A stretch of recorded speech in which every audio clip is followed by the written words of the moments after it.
My name is Shimazu of the University of Fukui, Japan, and my talk today is here it is written the design study of a passive residual heat removal system for molten salt system FUJI. FUJI is, I'll explain in later a little bit in detail. And this study has been done by one of my master students, Takahiro Ishiguro, co-author of this presentation.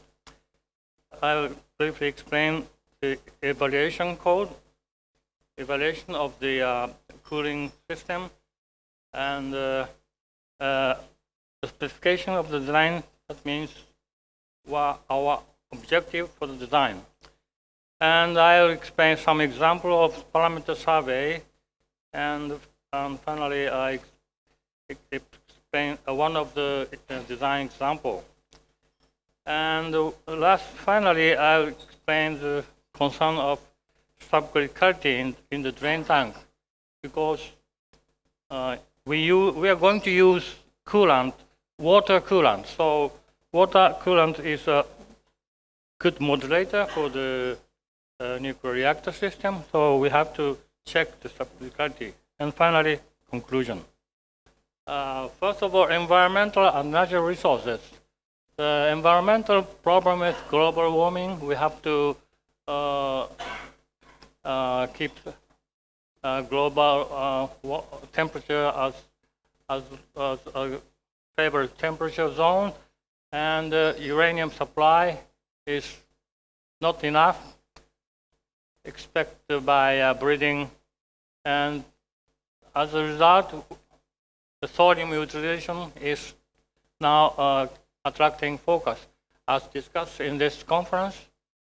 Thus, we are focusing on thorium-based molten salt reactors. And the other one is the safety. I think you all know that Fukushima Daiichi accident was a very disastrous accident, and it tells us that the importance of cooling and confinement of fission products under the station blackout. And the most important thing is the residual heat removal for a long period. If Fukushima succeeds this residual heat removal, then that kind of disastrous nuclear accident can be avoided. That means we acknowledge that importance of passive safety features. That means with station blackout. With station blackout, we cannot expect any electricity power or other force of cooling the decay heat. So our objective of this design study is to evaluate residual heat removal system by a passive cooling system under the station blackout without any help of another power source. And this is, as I explained, that one of the lessons learned from the Fukushima accident.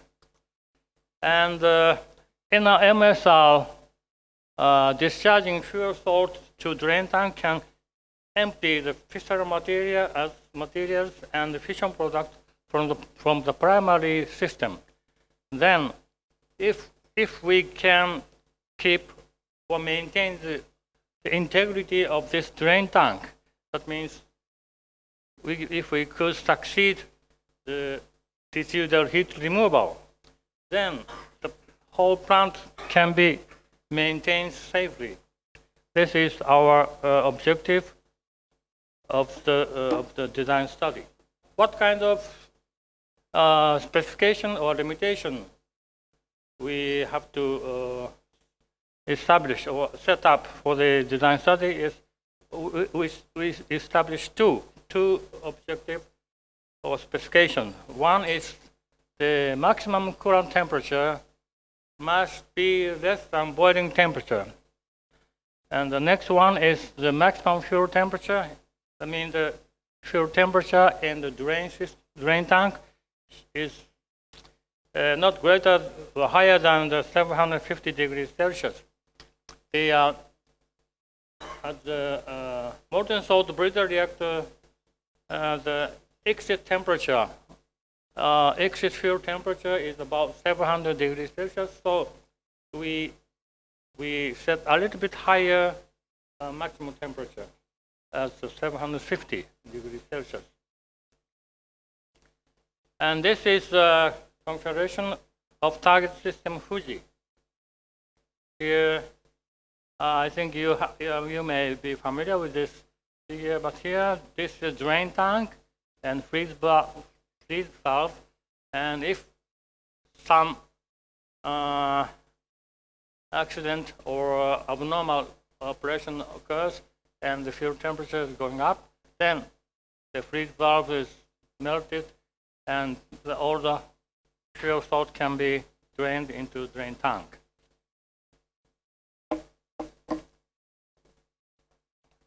The primary or main design parameters of FUJI 2 is shown on this table. The thermal capacity or thermal output is 450 megawatt, and the electric output is 200 megawatt. And say the type of fuel is like that, same as that molten salt breeder reactor developed by ORNL, and the composition is also the same, almost same. And this FUJI is a thermal reactor, so we use graphite moderator. And the other parameters, I think you may well aware. And power density is of FUJI 2 is lower, 7.3 kilowatt per liter. And reactor vessel is a little bit larger in considering this power output, thermal output. Okay. And evaluation code to calculate the cooling system or RHR system performance. We use thermal hydraulic code NetFlow++. This is developed in a university by Professor Mochizuki. The development of plant dynamics analysis code NetFlow++. And this is one-dimensional thermal hydraulics analysis code. And this code has been verified through analysis of Monju, the Japanese prototype fast breeder reactors, and its residual heat removal system. They analyzed performance and compared with the measured temperature transient. And this is another bird view figure of the FUJI 2. Like this is a drain tank. And our evaluation model is this time is very simple. The reactor has clamps, and station blackout occurred, and freeze valve opens, and fuel drained to drain tank. Then we start calculation. But in actual plant, it may take we have to analyze the transient, how long that would the fuel salt take to be completely drained into drain tank, and during that period, maybe coolant temperature or fuel temperature or cooling tube temperature may change. But this time, as the first step of evaluation, we just simply assume that the calculation can be started after the fuel has been completely drained. The modeling of the RHR system is very simple. This is drain tank, whole drain tank, and we use coolant tube. We set coolant tube in the fuel tank, and the coolant is gathered to pipe and go to the air cooler and go back to the tank, drain tank. This is coolant is circulated by natural convection, so we have no pump or motors. And like this, fuel outside and in the fuel coolant tube are going through.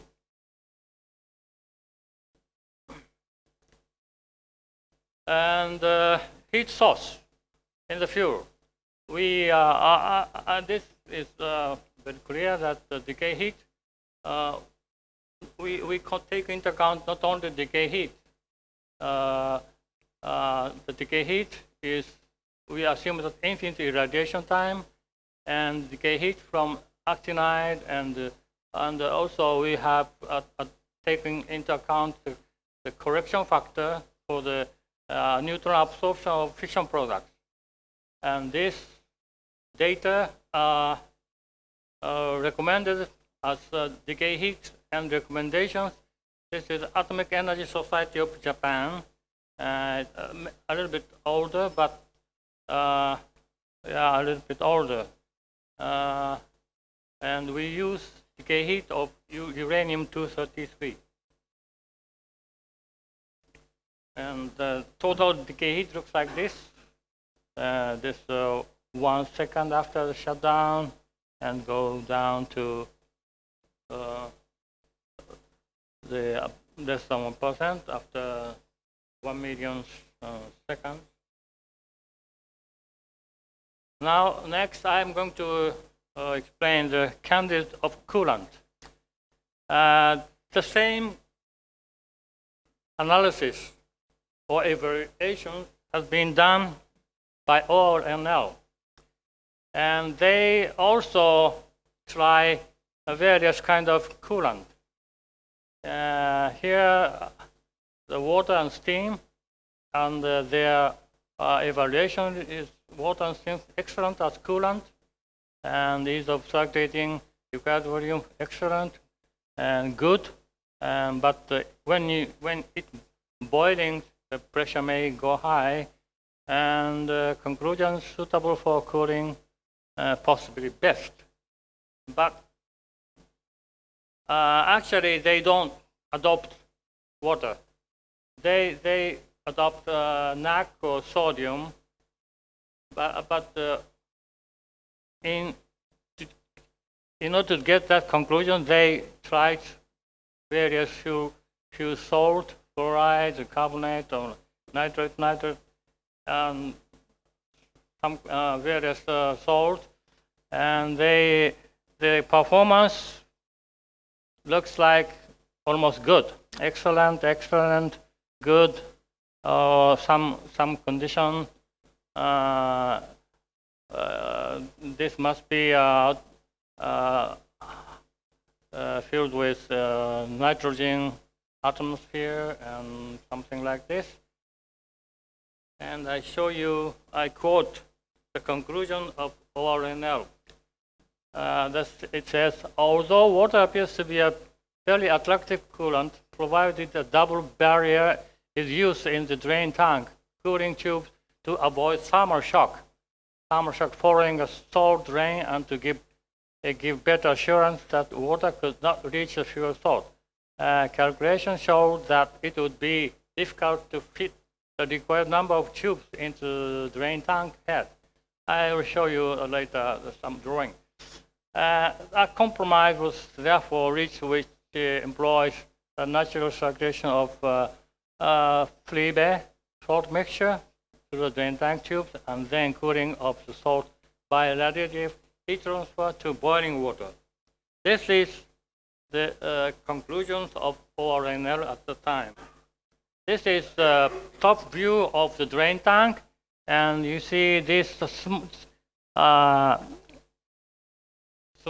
small diameter looks like a line, but these are all coolant tube, and the diameter of the tube is about 0.5 to 0.75 inches. That means about around 1 centimeter to 1.5 centimeters or 2 centimeters diameter, and I think you can understand the expression. And this small coolant tube go into the tank, and this is the only showing only four tubes. This is U tube, and it looks like they distribute the U tube under this a little bit larger tube or pipe. So that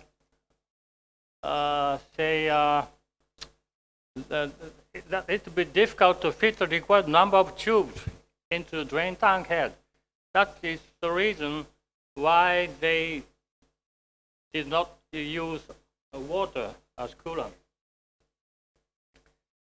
But in our case, it is different from the molten salt breeder reactor. One difference is total decay heat, and the second one is the total volume of pure salt. So we re-evaluate water coolant. Water is, as you know, they don't freeze if it is, the temperature does not go below 0, and it's not so expensive and very easy to handle. So we re-evaluate the possibility of water coolant. And as we select the water, that we set the limitation of water coolant, and we set the limitation that the temperature should not go boiling point. That means 100 degrees Celsius. And the initial temperature of the coolant is, we assume 40 degrees Celsius. We assume that the higher temperature because the water may reach boiling point when the initial temperature is higher. So we take into account the hottest coolant temperature. That means in the summer, during summer, maybe 40 degrees Celsius can be expected. So we set the conditions like this, and we, before I go into the design study, we try to reduce thermal shock. And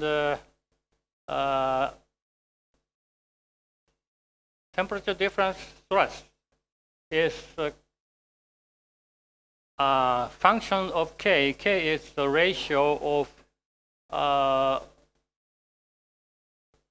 radius of this is diameter, or inner diameter or inner radius versus outer diameter.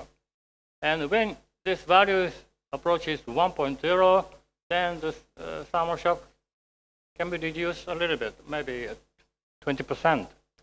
So in our case, our K value is around 1.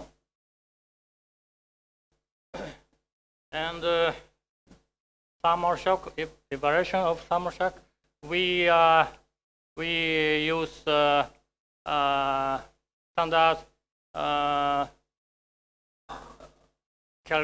formula.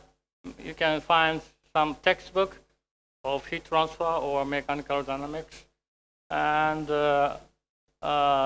this is the coolant outer tube outer surface, and this according to this formula, the temperature at the initial point is 634 degrees. This is average fuel temperature of normal operation, and the water temperature is 40 degrees Celsius. So, and the surface temperature is evaluated to be 200, around 200. And for the tubing inner radius of 30 centimeter and the thickness 1 centimeter, we can calculate the stress, the radial thickness, and actual stress about 82.4 megapascal. And we calculate total stress. It's 82.4, and permissible stress of tank material of Hasley N, or that means we interpolate at this temperature. The permissible design stress is 133 megapascal. So this is the permissible stress is larger than the evaluated stress. This, of course, this doesn't include any uncertainty or factor, but less than the allowable stress. So now we said the thermal stress, thermal shock can be tolerated, and other stress due to fuel salt weight or some other can be negligible, small in comparison with these values. And in our design study, there are a lot of parameters for the coolant cooling system, like drain tank system, the unit fuel volume surrounding unit cooling tube, and geometry of the tank, and the volume of coolant, number of air cooling tubes, and fin of the tube coolant, the air cooler fin, and the outer diameter of the fin, or thickness of the fin, and the number of fin per unit length, and height of air duct, and the representative length of air duct. We combine these parameters by kind of try and error calculation procedure. One of the example of our parameter survey is this is shown for the fin diameter and the effective length of some 3.5 meter case and 4 meter case, and diameter of fin, and you can see the temperature, water temperature can saturate around the fin length of about larger than 14 centimeters. So like this kind of parameter survey we did, and finally we designed, we found out reasonable combination of parameters. This is design of Fuji, and coolant volume, and length of pipe, diameter of pipe, that means fuel diameter, and diameter in tubes, and thickness of tubes, and tank height, and air cooler, number of tubes, 1040, and tube length, and so on. And here is transient of coolant temperature. First of all, the temperature go up higher, up to say 90 degrees Celsius, and then the coolant, the natural circulation begins, and the temperature go down, and go down, only going down. So the maximum temperature does not reach 100 degrees Celsius. And the fuel temperature looks like this, and it begins at 643 degrees Celsius, and go up to 700, maybe 30, 40 degrees, and go down, only go down. And this red line shows the fuel salt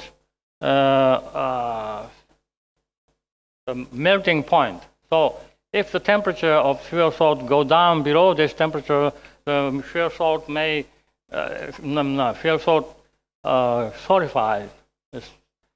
So at this moment, we did not take into account solidification, or the fuel salt becomes solid. We did not take into action or any countermeasure, but this time from the beginning of the station blockout to the melting point is about 2 days. So it may be said that, oh, it can be enough time, but when we consider Fukushima case, it is not so long.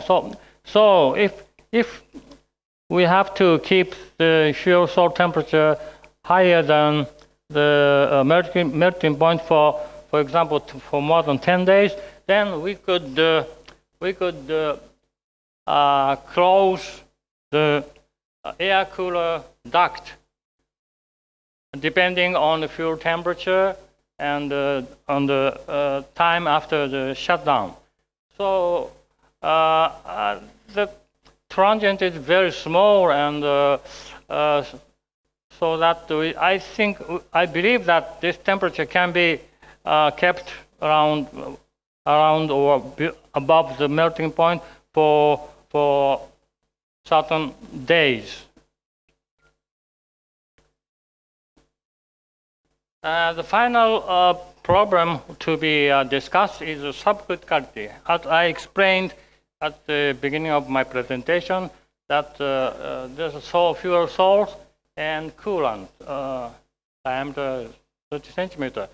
So if the original ORNL design, they use coolant as a freebie, then I think the modulation of freebie is not so good as graphite or water. So when you drain all the fuel salt in the drain tank with freebie salt in a coolant tube, I think it is the criticality will not be expected. But in our case, we use water as coolant, so it may become critical. So we calculated a nuclear design goal, extreme PM, and the condition is height is infinite height, and the horizontal boundary condition is reflective. So the result is K infinitive. That means infinitive multiplication factor. And we take out what this one cell and calculate. And the K infinity at the temperature 20 degrees Celsius is 0.37. So we don't have to take care or worry about the criticality. Okay. Now this is a conclusion that passive removal heat, residual heat removal system based on water coolant can be designed. And one small item, the aeration may be required for the coolant water because it reaches to boiling point temperature. It may reach.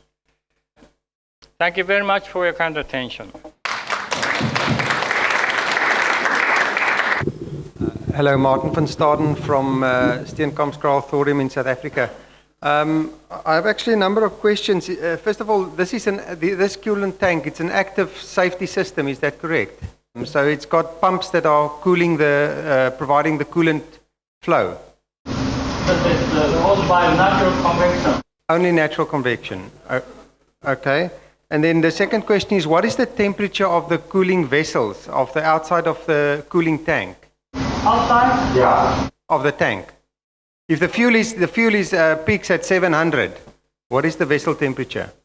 Outside temperature we do not take into account this time. Now of the vessel, the steel vessel. Only the fuel salt temperature is cooled down by the natural circulation water. Okay, but what I'm saying is if the vessel temperature, if the fuel temperature is at 700, the vessel will be at about 500-600. So, yeah. Is that correct? No. The outer temperature is 700. Inner temperature is 500. The average temperature is 640. Hi, I'm Mark Halper. I'm a freelance journalist. I'm here blogging for the Weinberg Foundation. There was some talk yesterday about the freeze plug, the plug that melts when things get really hot. And there was some talk from some other presenters that they weren't sure yet that freeze plug will do what it's expected to do, that is melt and prevent a meltdown. And it's a very simple system, and simplicity can be wonderful in an age of complexity. So how confident are you in the freeze plug? I think it's out of our ability. I think as the ORNL concept design they also say, or the Dr. Yoshioka also discussed the freeze valve reliance and the time to drain the fuel salt into the drain tank. It depends on the freeze valve. So we have to take into account to improve that the fuel salt can go down drain tank as soon as possible. It may be our problem to solve.